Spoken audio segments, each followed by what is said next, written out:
welcome to this bustling arena. Finally, we are back on land. We are back with all of you right here to get an amazing fight. Guys, Reckless, Broxa, not now, please. I know you have beef, but no, not now. Okay. Okay, well, what should we, okay, we'll let them do it. Go. Oh, first round goes to Broxa. I believe it's a best of 5, so let's see, go. 2-0 to Broxa. It's okay, he's gotten reverse swept before. Let's see, is this going to be Broxa winning or not? 3, 2, 1. Yes, the great equalizer, almost there, 2-1. Match point silver Broxa, 3, 2, 1. Yes! 2-all. This is it, it all comes down to this, go. Reckless takes the victory.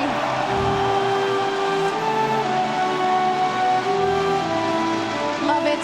Well, finally the beef got squashed, so we don't have to talk about it anymore. Let's get into the show.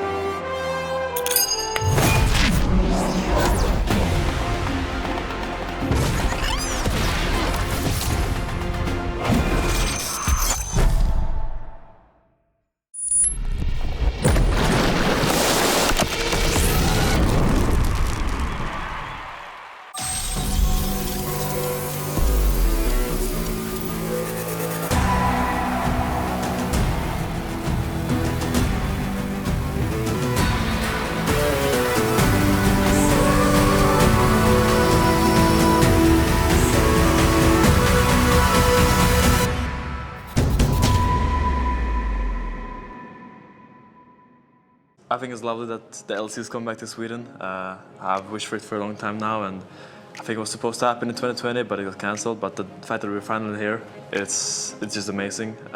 Malmö as well, it's a great city, and I think there's a lot of Swedish players that want to become pro or play a lot of games, so there's a very large community. I'm just happy to see us getting some recognition. I think Sweden in general is a special place for esports because a lot of young people here play a lot of esports. They play League, they play Counter-Strike from a very young age, so I think a lot of people have very strong connections to esports here and have been following it for many, many years. My fondest memory of 2015 finals in Stockholm would be the pentakill. And Reckless plus that's a kill for Reckless. That's a double. He's looking for 4. That's a triple. He's looking for 4. That's the quadra. He will get it. The reset forward, looking for a pentakill. We're in Sweden. The Swedish I feel like that was the, how do you say, the perfect ending to a great 18-0 summer. And also having my family there, being able to show them for the first time in my career how far I've come, I guess. To wrap that all together with a pentakill was really special. You can be the best at the game, but you can't force something like that. That just happens 1 in a million. So I was very happy to be the 1 in a million, I guess. So I sadly wasn't able to watch the 2015 finals live, but I was watching it from my room because I was just getting into the league scene very passionately. I was watching a lot, and seeing that the final was in Stockholm, I kind of regret not telling my mom I really want to go here, because seeing how the final panned out, it must have been so incredible to be there live. I was playing for another team in Spain and I was watching it live, and it was kind of surreal seeing it be in Sweden because obviously Stockholm is also where I've grown up, so it had a very special connection to me, and it was very weird to see so many people in Sweden at an esports event, because at that time it was not as popular as now, right? So it was just kind of crazy to see, and it's definitely still a vivid memory for me. So I feel like G2 should be the ones winning. They have found a really interesting style for their team. I wouldn't say it's a style that would work for any team, but for their team it works really well. One of the better top sides we have in the league. Broken Blade is a great carry player, and I think they also play one of the better weak sides we have in the league, with FLICKR being a very good supportive player, bringing out the Seraphine, bringing out the Senna. With that in mind, I would say that they would be the winner this weekend. But my heart lies with Fnatic, as it probably always has. They have shown now, especially in the lower bracket, and I guess even last year summer, that they can really handle the pressure well. Whenever their backs are against the wall, they're 0-2 against XL. Last year, summer, they're running the lower bracket and beating us actually in the world qualification game. They always handle the pressure really well. They play really well game 5s. They play really well, when everything's on the line, and that is exactly what this weekend is. Everything on the line. So We're in Sweden. The action is about to start. don't miss it. Welcome everyone to the LEC Summer Semifinals live from Malmö, Sweden, where Rogue and Fnatic are fighting for a spot in the grand finals versus G2 tomorrow. I cannot believe that we are here. I cannot believe that after 3 years, we are back in an arena and we have such an amazing arena to show for it. My name is Shox, this is the desk, and look at my analysts. I've got Broxy, I've got Goldberg, and I've got Reckless. Hi. I mean, Reckless, I'll go to you first. Yep. It is together, I believe, with Broxy the first time that you are on a weekend finals desk, and it's in Sweden, so that's cool. It's a very special moment for both of us, I guess, to be here, and feel very privileged to have this chance from you guys, and hopefully we can just have a great weekend all together. I'm third wheeling in the middle here. You are. You're like the buffer, but GB, also your first desk, so I'm sure you're going to nail it. I mean, I'm so excited for this and just being part of this. I'm always used to being part of the audience side of it. Standing here now is incredible, and even my mom has gone out to see her first game of League of Legends. I haven't even gotten the chance to say hi to her yet, so... Do you want to do it now? Hi, Mom. I don't know where you are, but... Excellent. And finally, Broxa, you've of course been on the show a couple of times this summer, but this is quite the occasion. Yeah, being in here in this arena is something else. The atmosphere is already amazing, and we've barely even gotten started yet, so looking forward to it all for sure. We barely got started, indeed. Now, a little known fact, maybe, I think it's pretty known, but this will actually be our 10th final in European League of Legends from EULCS to LEC, and it's been 10 years of European League of Legends. Oh, this is our 20th final. That's how math works, actually, in that regard. So we thought it would be nice to walk through some of our most favorite memories from the last 10 years. And I believe, GB, you're going to kick us off. What's been your favorite? Yeah, so I started watching League, I think, back in Season 2 finals, and one of the things that really stands out to me from back in the day was that we had a role swap back then in I think it was, believe, EG versus Gambit, and it was FLICKR, who was usually an Anivia one-trick pony, swapped his role with Krepo. Krepo then played that Anivia. FLICKR was on the Blitzcrank, and he was hitting every single hook.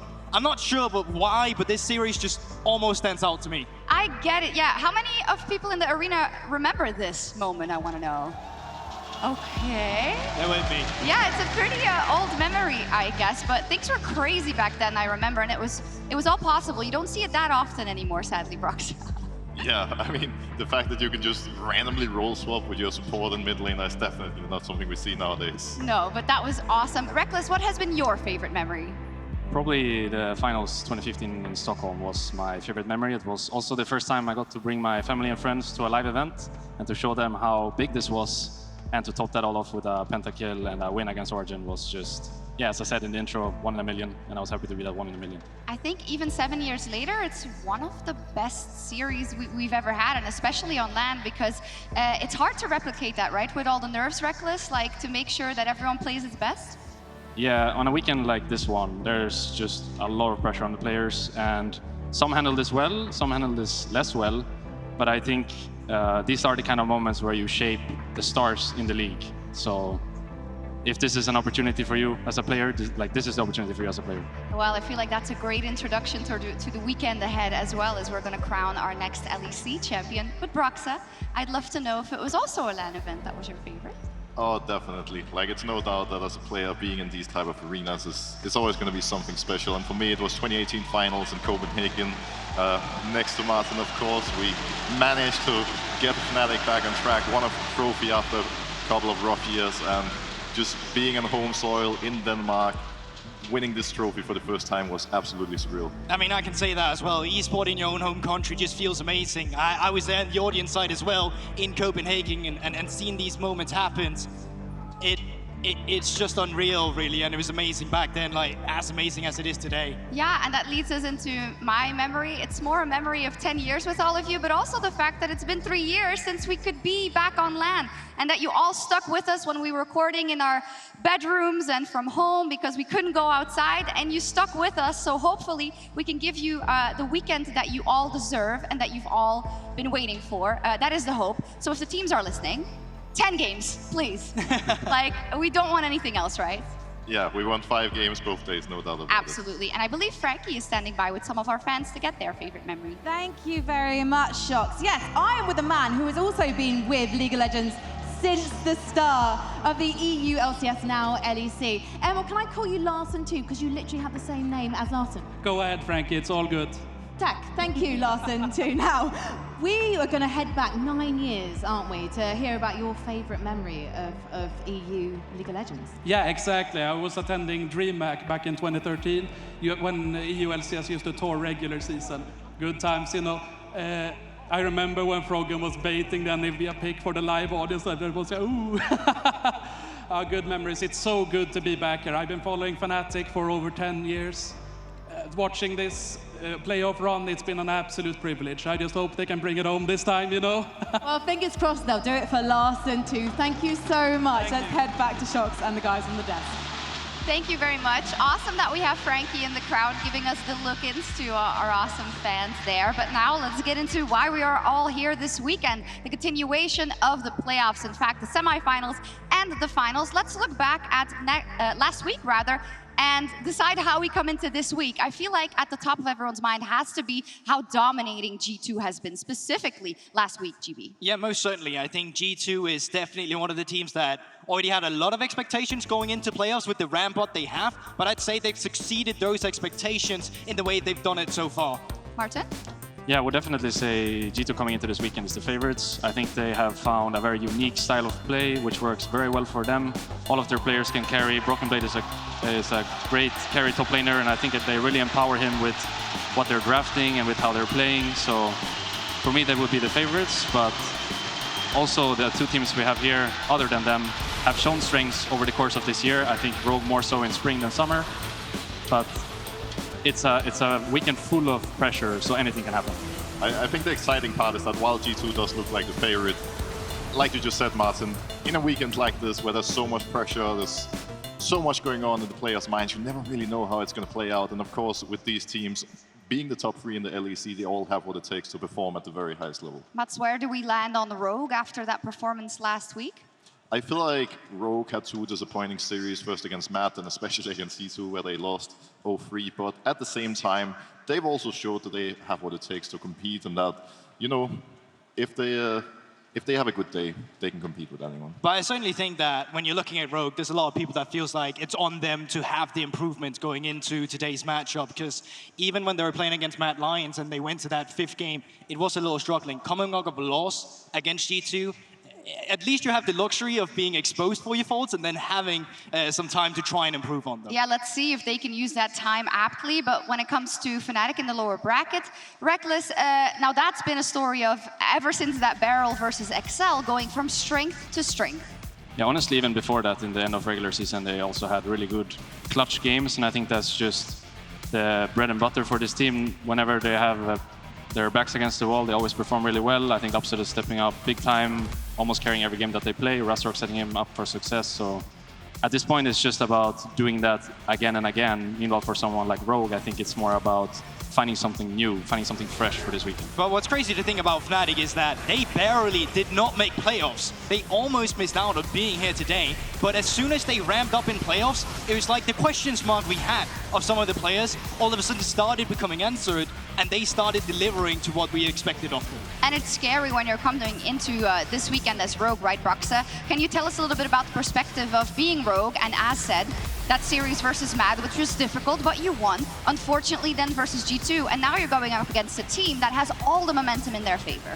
I think it's worth noting that, sure, they lost the G2 series and it was a difficult one for them, but G2 is also the team that we expect to be by far the strongest going into the weekend, so it's not a shame to lose to them. And they have a lot of things that have worked for them. Comp has been absolutely amazing. Larsen has had huge carry games. Trimbio Omne has been stable. And Malrank has games where he makes a huge difference. And they just need to find that recipe that works for them, potentially a counter to Fnatic, and then they can step up and take it home today. We'll have plenty of time to dive into that later as well, of course. But first, Misfits Gaming was one of the teams eliminated during Fnatic's lower bracket run, which was unfortunately the last we've seen of them here in the LEC, as they have sold their 2023 spot to Team Heretics. Thank you, Misfits, for 6 amazing years. Straight for the base and foil CS. All that stands between it right now is a couple of Nexus turrets. They're not going to last so long. We are just shy of 30 minutes, 4 games in, and Misfits, say hello to your newest LCS team. We'll see you in 2017. When Misfits entered the league, I think a lot of people looked at them as an underdog team. People didn't expect big things from them. Then as they started to win, they really started to get this momentum behind them and this belief that, like, hey, if someone was going to challenge the top, it very well could be Misfits. For Exile, right on the pool, and now it is a 2v1 over. Exile's going down, Power gets 1, can he get 2? Oh, double kill from Power! Here, Kakao on the backlines may get taken down. The team is split up. Misfits 4-man strong. However, Kakao is in trouble. Can they cancel the TP before the Shen gets in? Wonder. No! Blocking the damage. Wonder, no! Gets taken. He lives! What an outplay! Now moving for more of the shutdown. Making their debut appearance in an LCS final round match, it's Misfits! Here come Maxwell and Alvari, the UK duo with the Shockwave PoE joins them up. Chachi's dead, so is Xerxes, so are the Unicorns, and Misfits are gonna close out this game. A triple kill for Hans Sammer, and you may call them Misfits, but today they are conquerors.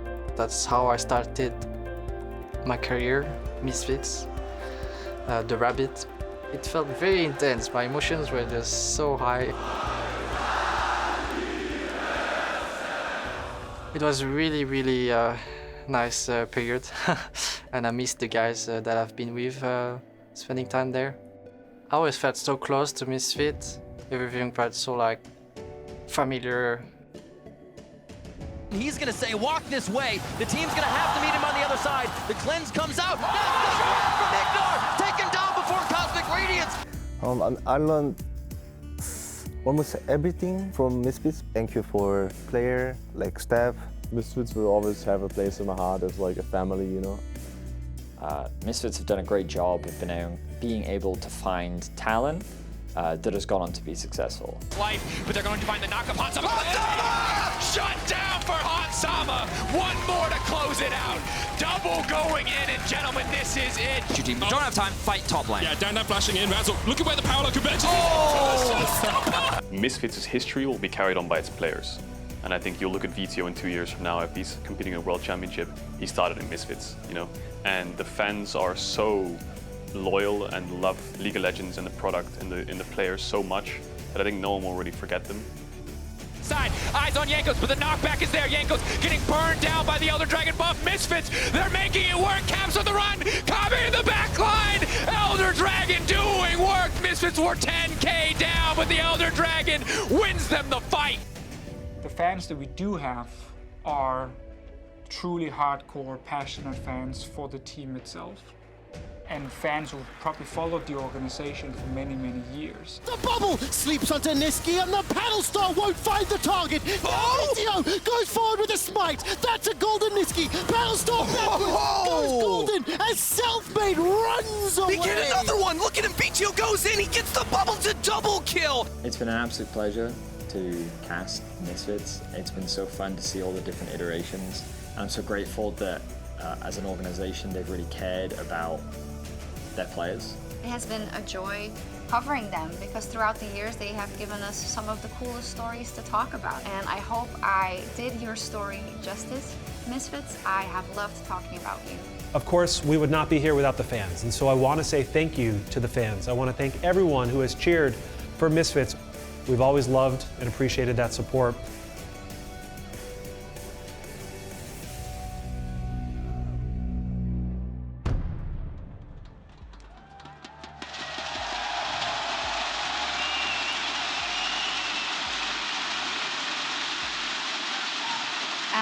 as we can see and as we can hear, the Misfits have made a stadium erupt for one last time. We can only echo everything that we saw there in the video, right, GB? When it comes to the history you just talked about and your old memories, they have been part of so much of it, and we're going to miss them. Yeah, and I think a lot of people will, of course, sing to that world stage and that spot against SKT, but I think the fact that they've been so willing to dive into the talent pool of Europe to get players in like we had back in the day, but also now with players like Vizio and the rookies they try to make to work this time around. I think those are the players that will carry on the legacy, as Cater was talking about. I think that's a really cool sentiment.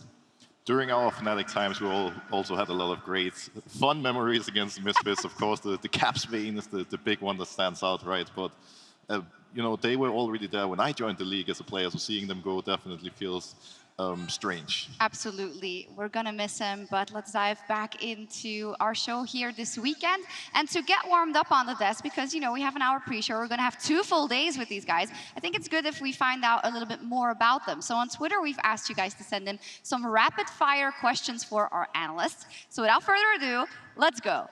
Very first question. Which Worlds meta did you enjoy the most? It's rapid, so who wants to take it? Season 5.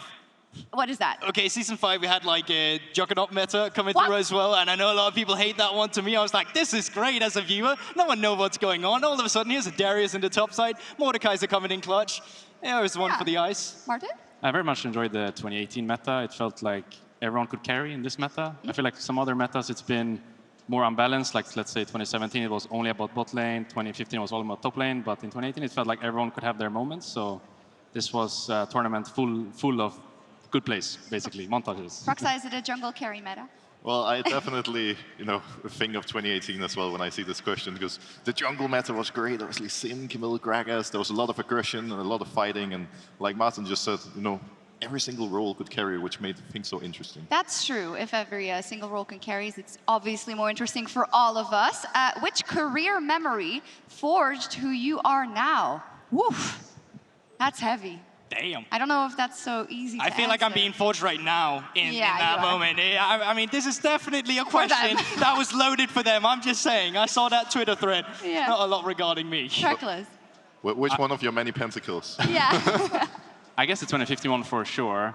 But I was actually thinking, the first thing that came to mind when I saw the question was actually how I wasn't allowed to play in 2013. I think that was actually a good thing in my career, that I could take a more slower approach to becoming a pro player rather than just getting thrown in there as many others are. I remember that. Yeah. We had like interviews before you could even start. Yeah, back in 2012, yeah. Crazy. What a career it's been. Roxa, how about you? Well, I was actually thinking similar 2017 spring, where I started out on the academy team. I didn't think I would have a chance on the main team anytime soon. And from one day to another, I was playing with these guys that I had looked up to for years. And that year was just so crazy for so many reasons. Oh, unbelievable. And still a long way to go in both of your careers, of course. As for GB, we have a specific question for you. Which ERL is the best, and why is it Prime League? Not biased fan. Okay, it's Prime League because they have Unicorns of Love this time around, Sexy Edition, actually looking good at the European Masters, and would be one of the teams that could try and contest with the LFL. And second off, they share the same studio with NLC, which is the Northern League studio, so that's why they're the best.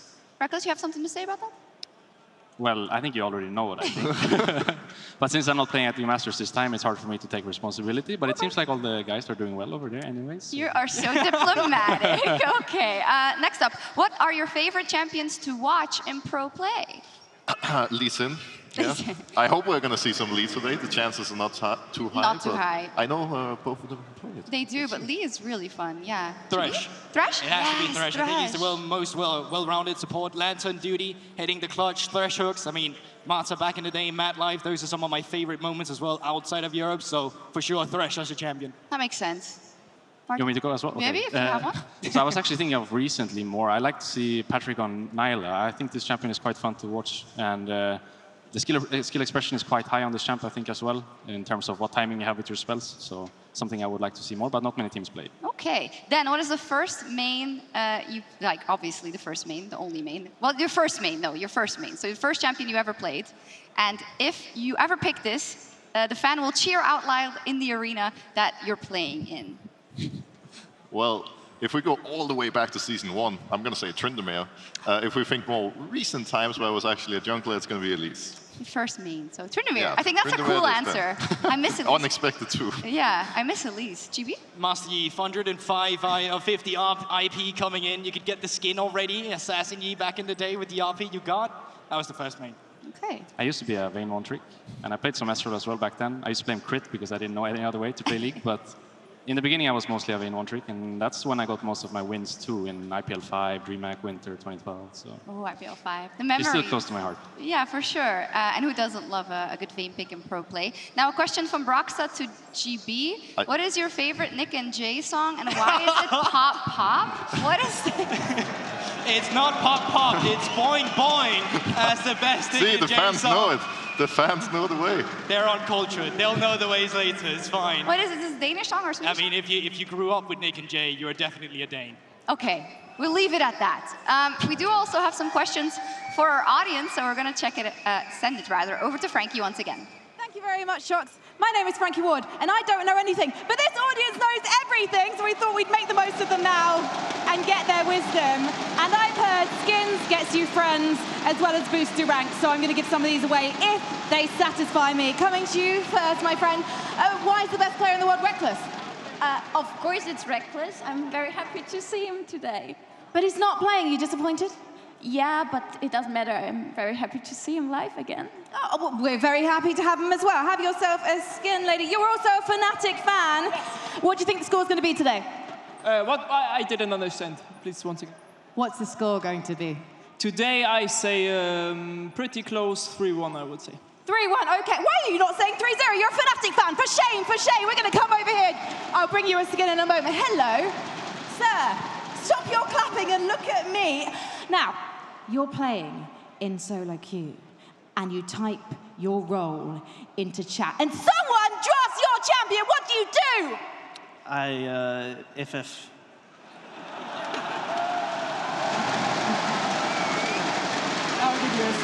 You know what? It's been a long time since I shouted in someone's face. Coming over here. Hello, Rogue fan. Clearly a bit of a fan of the jungle. Let me ask you, is everyone sleeping on Rogue right now? Yes. And what do you think the result's going to be today? Sorry, what? What do you think the result's going to be today? The score?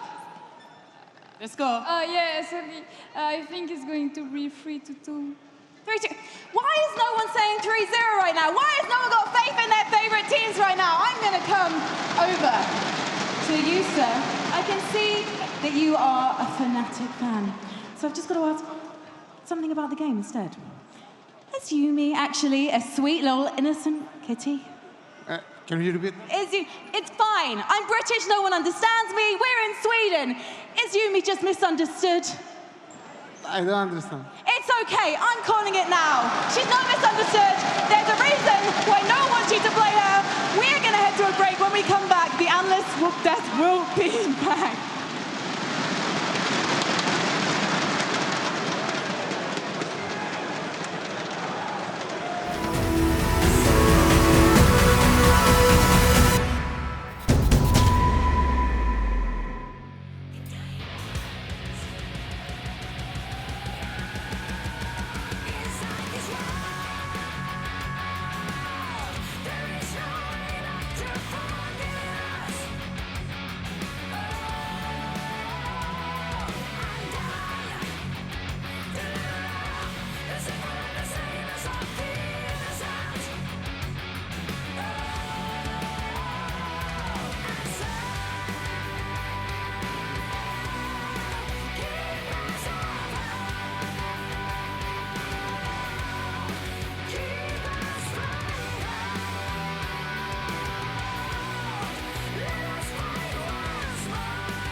has been over 1,096 days since these teams have been able to play in front of a crowd this large.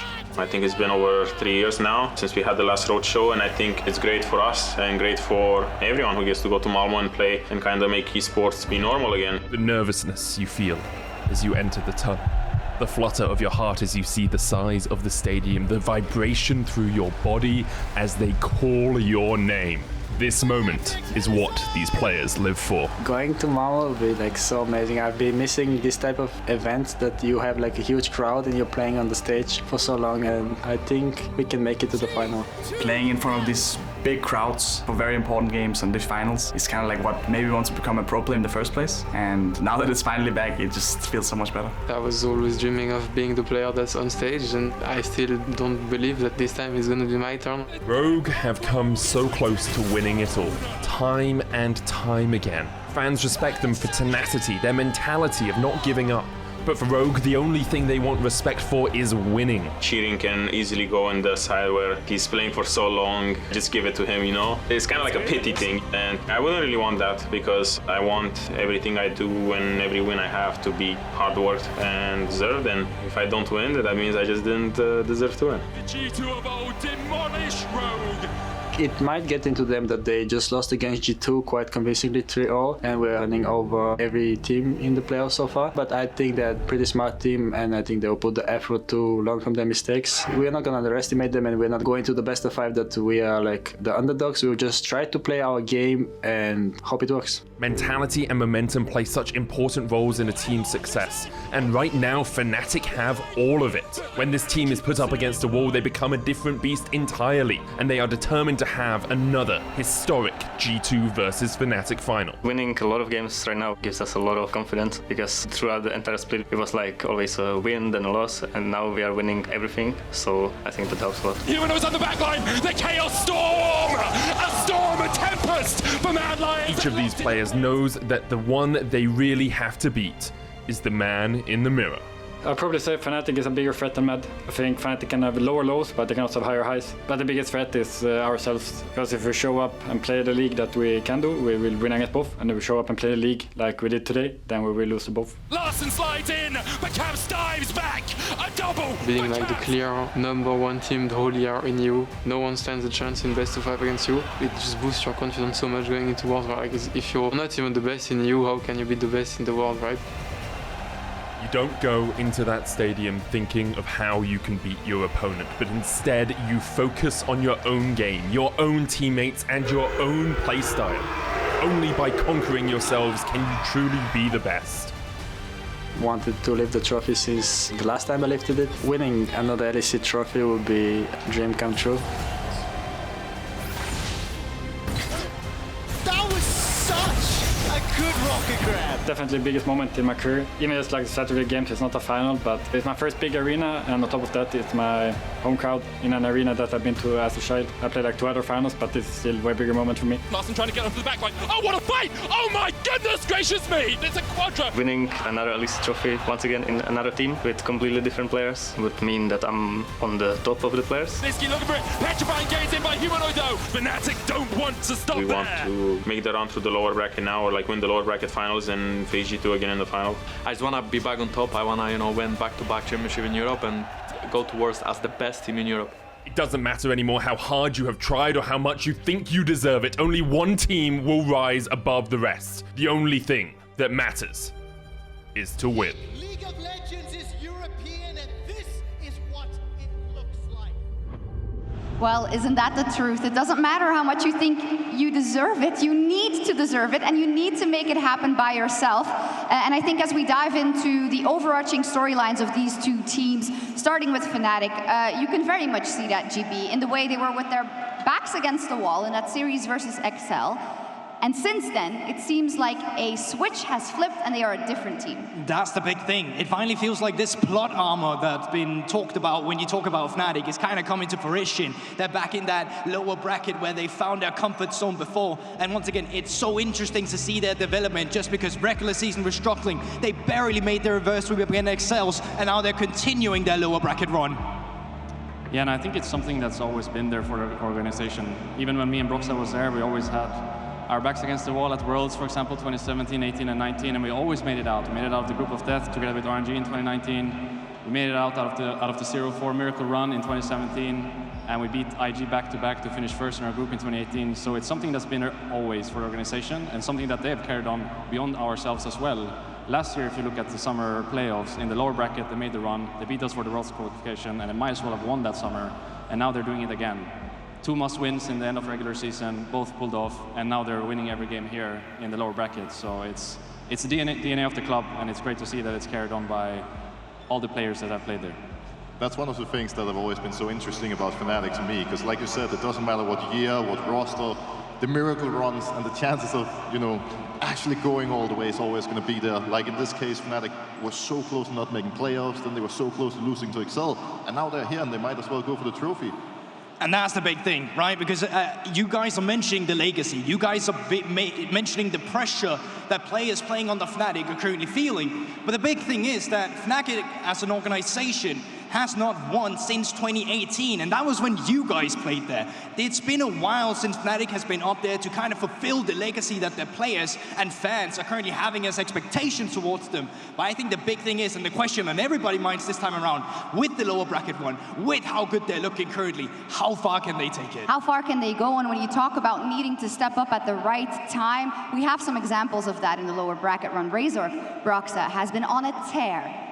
Razork has been absolutely amazing this playoffs. He was someone who went a little bit under the radar during the regular split, but now he's all over the place. And I would say he so far has been the key player for Fnatic. He is all over the map, securing first bloods, getting them ahead, and just is amazing at setting up his team for success. I would also say Hilly is someone that really brings his team forward. Together, when we played together, I always felt like whenever there was a big game, a place like this, most players would crumble, but Hilly would always make the play anyway. It didn't matter what kind of game it was. It didn't matter what champion was playing. He was always going in, always making the play for me. So I think having someone like him here today for them is a big strength. Absolutely. GB, final notes on the Fnatic weekend? Yeah, I mean, it's just so impressive that there's been so many questions for this team in regular season. So many people who had to find their identity. Razork specifically, Hilly sang on Enchanters, but all of them overcame their demons and made it to where they are currently. Absolutely. Well, of course, their coach has a tall order today as well. So let's hear from the first of 2 Swedes today, as Yamato Cannon is standing by with Lore. Thank you, Sharks and Yamato. Thank you for joining me. This feels good to be back in an arena. Feels like the old time. But before we go there, I talked to Humanoid last week. We went through the loser bracket run with Fnatic and how much it helped you guys being ready for the events we have today. Can you talk me through the improvements and the experience of going through that run? I think with every team that you face, you have to face different challenges, and I think if you manage to overcome them, you grow together as a team. This playoff run, we've played more games already than the regular split. We had an opportunity to learn so much, and we've been pushed on different levels, and through that shown a new version of ourselves. So I'm very happy that we actually got to make the run, because in the end, if you lose early, like, what does it matter? You're going to lose in the upper bracket or something like this, it doesn't matter, you need to beat them all. Yeah. Ramping up to be ready for today. Hopefully, a couple words about Rogue, their run, and expectations when it comes to facing them and beating them today. I think Rogue is a decent team. I think they managed to piece things together and follow through on an identity. We are going to go into the match expecting the best version of Rogue, and we can beat them bringing the best version of Fnatic. I think today we will win because there is no way we will lose. So Rogue is going to fight against a force that cannot be stopped. I absolutely loved what Wonder said on Twitter. Shows a lot of dominance when it comes to today. But let's focus on Malmö being back in an arena. It's been so long, even for the players who have experienced that they have been in a kind of stage like this. What does it change for you as a coach and also as a team to play in this environment? I think it just feels so much more rewarding. The feedback of the crowd and to truly live in the moment, that feedback is so tough to recreate, and you get kind of reminded of why you do everything. It's like, why are we doing all of this? Is to be in front of the crowd and play the big matches and really surf and enjoy the moment. So that's what we're looking forward to. All of the boys have had past experience playing in front of big crowds, and we're all super excited to come back to it. And for me to be here in front of my home crowd and to have my family here, I'm super excited beyond words. Anything you want to say maybe in Swedish to the audience or family who's going to be watching you today? I just want to say, jag älskar min familj. De är här utanför och de kommer vara i publiken och kolla. Jag älskar Sverige. Jag hoppas att ni har inte glömt bort att jag är från Sverige. Jag rappar Västerås självklart. All in all Fnatic fans, wherever you're from, the fact that you travel all the way here, you're watching from home, I appreciate all of you. We're going to make it happen for Fnatic and for everyone that has supported us and worked super hard to get us to this point. Thank you for the translation, and also thanks for the interview. Best of luck today, Yamato. Thank you very much. Shox, back to you. Thank you so much, Laura. Awesome to hear from Yamato there. But let's start talking a little bit about Rogue. They are here today. They've got their fans, they've got their family, and we brought someone extra to talk about them. Finn. Hello. It's great being here. I'm looking forward to seeing Rogue play today. I think they have a great shot at making a redeem story. I think the story for Rogue has been, they've been strong in the regular season. They've had this expectation growing, but with growing expectations comes the struggle to actually finish it out cleanly. And being in the final here for the first time, I think they have to really step over the finish line this time if they want to make them known for themselves. Yeah, thank you. That was the story, right, GB? Regular season kings, fantastic in competitive, but not when it matters the most. That's the big thing, right? Because I feel like a lot of times Rogue are actually undermined and undervalued as a team because it's so incredibly gifted to be able to make it as a top 3 team every single time. But the hurdle and the demons we're always talking about with this team, of course, is the fact that they're not able to break that barrier of entry in towards the top. They haven't been able to overcome the pressure. And I mean, talking of pressure, this is the big one today in a filled-out arena.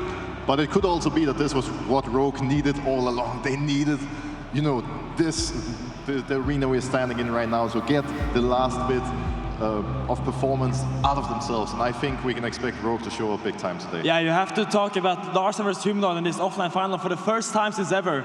Larsen versus Humanoid, 2019, Larsen 3-0 Humanoid. 2020, Larsen beats the Humanoid. 2021, Humanoid dominates Larsen in the playoffs. How's it going to turn out this one? We don't know. Yeah, I love that you called out that rivalry, and it's actually the most seen mid lane matchup now in Europe, right? But the fact that it's never happened here, GB, in front of all of this, is this going to allow Larsen to go that extra mile? Yeah, that's the big question for everyone, I feel like. And I think the big one here as well is that it's so close in between all of them. Like, it's just one game separating it. When you think out the story of all we've had of LEC, I think a lot of people would have think, well, Fnatic and G2 surely, but these new gods, these new players who's been here for a while now, they're really trying to leave their mark. And today would be a pivotal moment to really get across that barrier. Yeah, and you can't take the focus away from the top lane. Odamna versus Wonder, playing since 2016. It seems like forever they've been playing in the top lane, and they've been played against it so many times in the finals, or not in the finals, but in the playoffs, and I don't know how it's going to go, but I know it's going to be a battle up there. You know what's funny about those two matchups? They're like one game apart in terms of how many each have won. For Odawamne versus Wonder, it's 26 Odawamne, 27 for Wonder. So Broxa, I think this is just a great illustration of how some of these teams have been newly reforged, have some newer players mixed with older players, but you see a newer generation that is having so many matchups like a Larsen and a Humanoid. Yeah, it's interesting because when I played in the LEC, these guys were all new. They had barely been here yet for more than a year. Now, these are the ones that we expect to perform when it really matters, that are going to take these organizations to the next step and win a trophy for them. Finn, as your last words, since there's a lot of Fnatic fans here, do you want to rile up the Rogue fans and tell us why they will give us an amazing best of 5 today? Okay, I know it's been a rough road for the Rogue fans in the best of 5s, but I think today, Rogue 3-1. Let's hear it.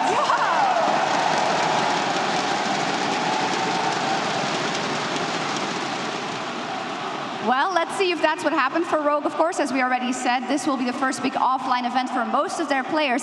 And maybe most notably, the man in the mid lane, Larsen, is standing by with Lore. Thank you, Shox. Larsen, thank you for joining me before your game. Look at this. Look at the mood. Look at the audience. This is your first. Thank you, Mama.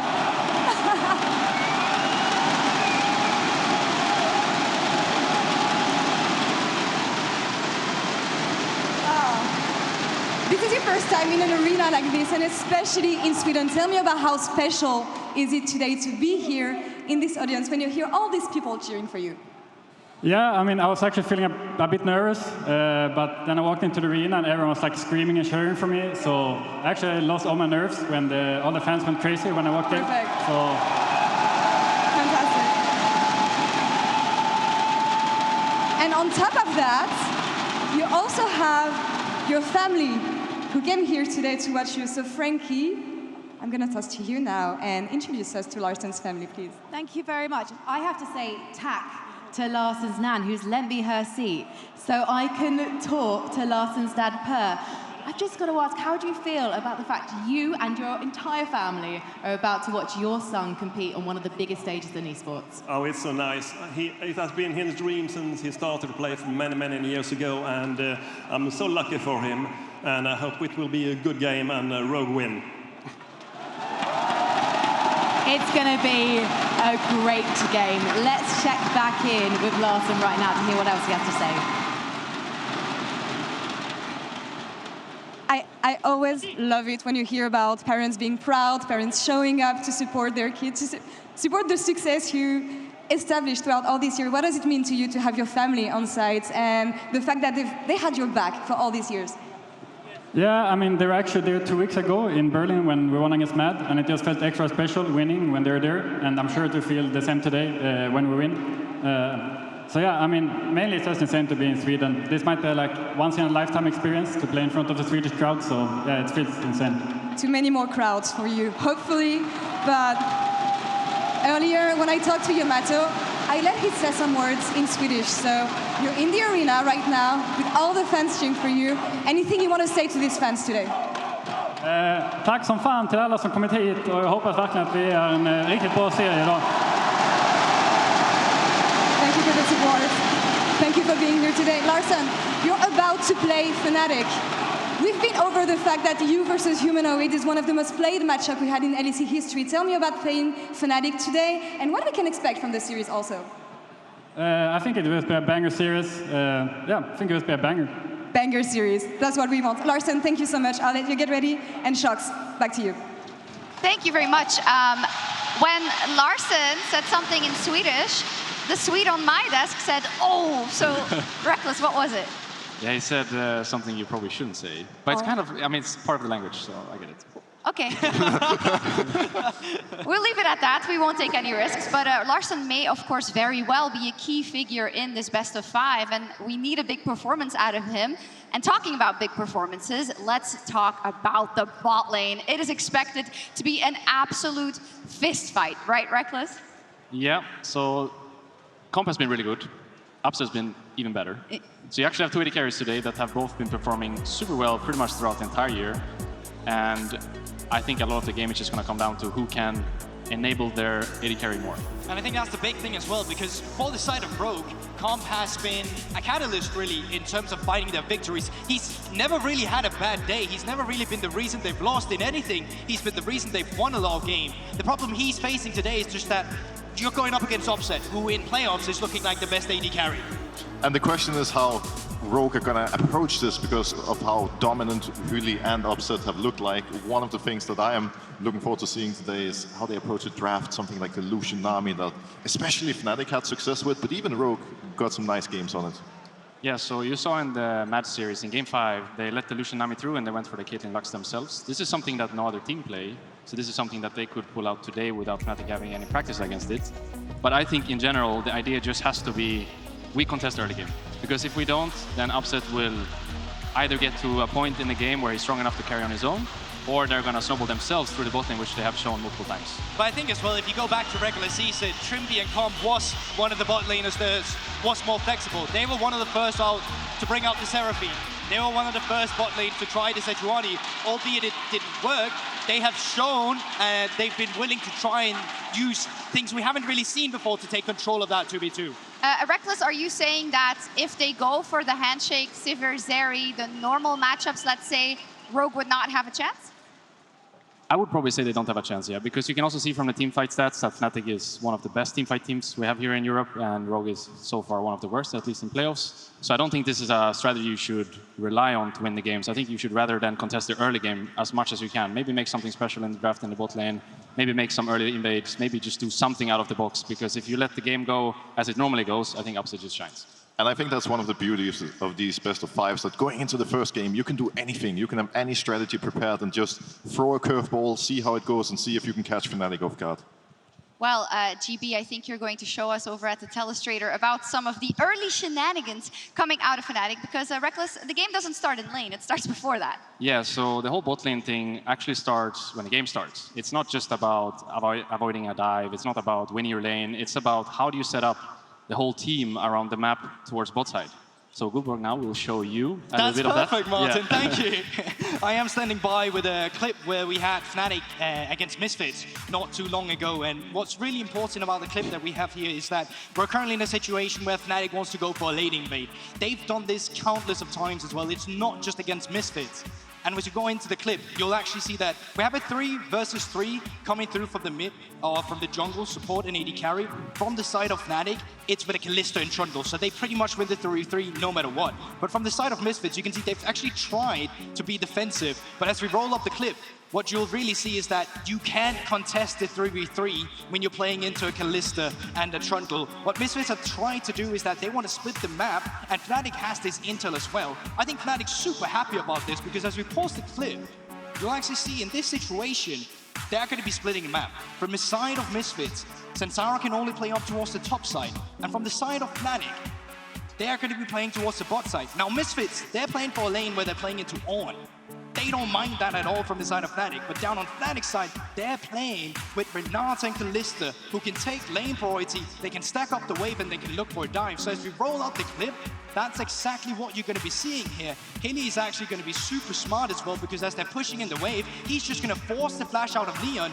Now Sansara realizes, okay, I really need to cover my bot lane. We know Razork is on the bot side, so I need to help them. The problem he is facing now is that they're still in this 3v3 situation that they do not win. And you can see it here. Neon is just forced away from his turret. He's losing resources. He's losing gold. He's losing experience. And it comes to the point where now they finally need that 4th man. So Irrelevant, he's going to be TPing to the tower, but Sansara is going to be making that big mistake. He's going to be face-shaking the Trundle and the Kalista and get blown up immediately. And once again, we've seen Fnatic go for this countless of times again and again and again with their early invades. And if they're allowed to create plays like this, they will just run away with the early game and eventually the entire series. Thank you for that, GB. Yeah, Reckless, I guess that illustrates your point very well. Yeah, and also it's something that Rogue struggled a little bit against Mad Lions in their first series in playoffs. So now that you have a team like Fnatic who's really good at it, and a team like Rogue who struggled doing the defensive play, this is really important today. And this is where the game starts. This is where the game starts, and it's all going to start as so often with the junglers. Broxah, we've got Razork versus Malrang. As said already, Razork has been having an amazing time so far, but Malrang, we know he's also fantastic. Of course, his early game numbers, they don't outshine Razork's right now because they've been on a tear, but he has what it takes. Yeah, definitely. I think the biggest difference between Fnatic and the Rogue is that Fnatic usually makes all these plays as a team. We saw it right here in the clip. Everyone's involved to make this happen. Whereas on Rogue, it's usually Malrang being the one-man army trying to make all the steps happen by himself. Yeah, and I think the big thing as well for Razork, out of the 9 first blood, he's been part of 7 of them, and you can see a majority of them, they are down on that bot side. And it's because he likes to be on the champions like the Trundle as well, like the Poppy, where it's super easy to set up these dives. You can just see it in the montage we've just made of him, that it doesn't necessarily have to be the bot side either. It can be up towards the top side, it could be in the mid lane, but all we know is that he's a driving factor for this early game. I guess, Reckless, there's where it gets tricky, right? Because you can't leave the bot lane of Fnatic on its own. You can't gamble on also not helping the other lane. So what would be your advice for Rogue?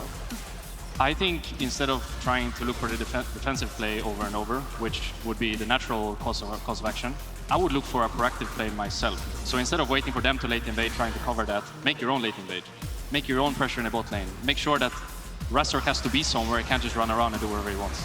I think the big difficult thing about that is just we haven't seen that from Rogue, and that is the big thing going into it, because when Rogue were playing against Mad Lions, they were the one being late invaded. When they were playing against G2, it's the same kind of thing, right? So I think these are the expectations we've had of them and seen, and now we want to see them improve on it as well, to the point where either they have that proper defensive vision or whatever you need to really have that man advantage with the top laner being down there, or you need to be aggressive on your own, which is something we haven't really seen either. I feel like it's a lot in favor of Fnatic. Does that just have to do with the fact that they've just been on so much of a tear? They've played so well throughout the lower bracket, and from Rogue, the most recent tape we have, unfortunately, is the G2 series and the MAT series, which they did win, but was a difficult one to win. Is that warping our thoughts about Rogue and about our expectations about what they could show this weekend?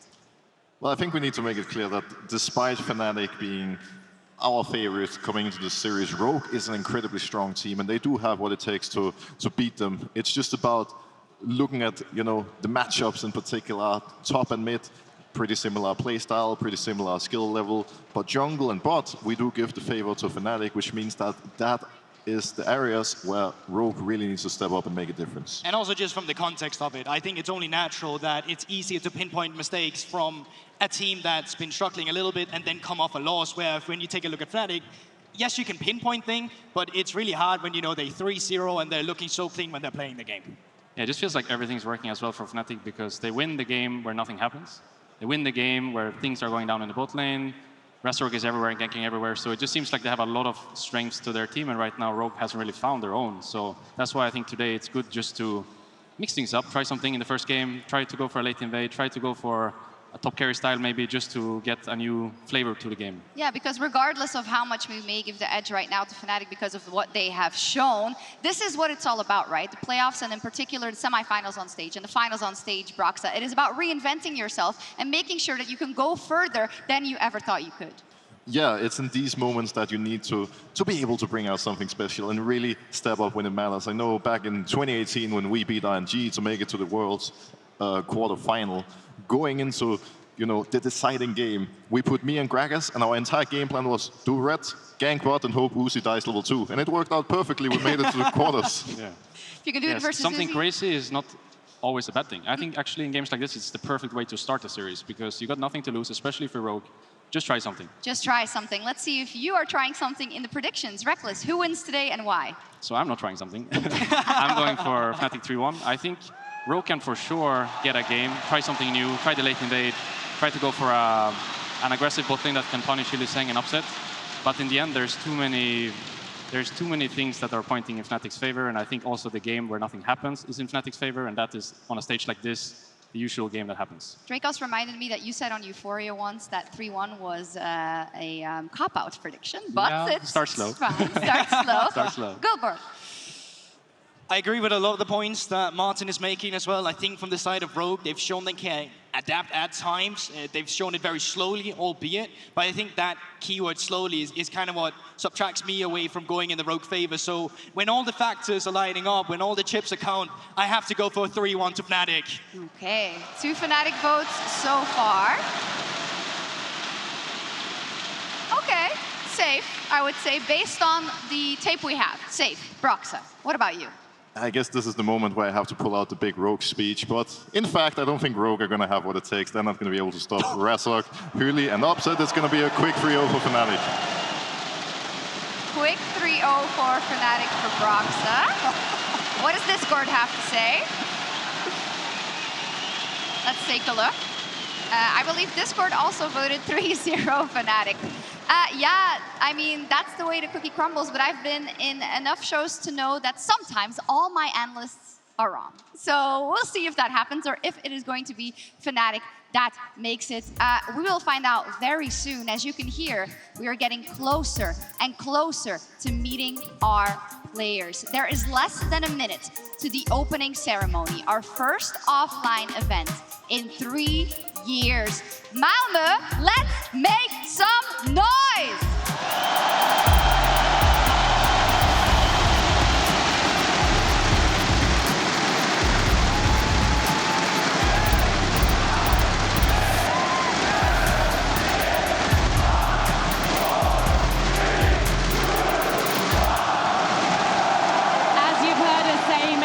It's been 3 long years since we saw your LEC playoffs champions decided in an arena, but now we are back. Malmo, are you ready to cheer on the teams?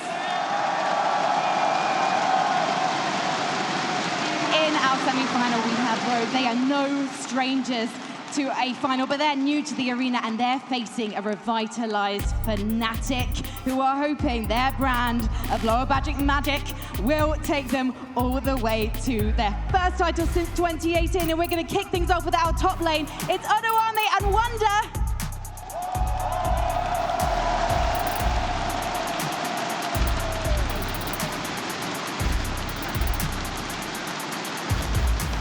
Bringing raw fury to the front lines, it's your junglers, Maurang and Razork.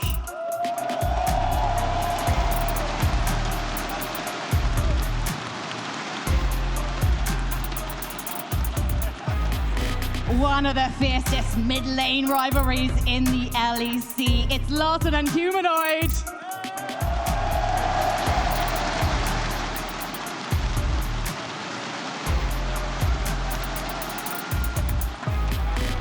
Baying for blood in the bot lane, it's Combat Upset!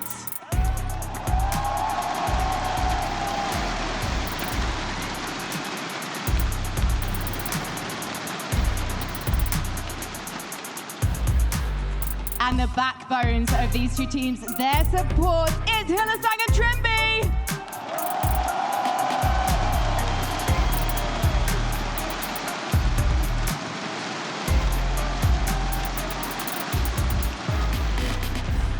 Their coaches, Yamato Cannon and Freddy, are joining them on stage right now. So one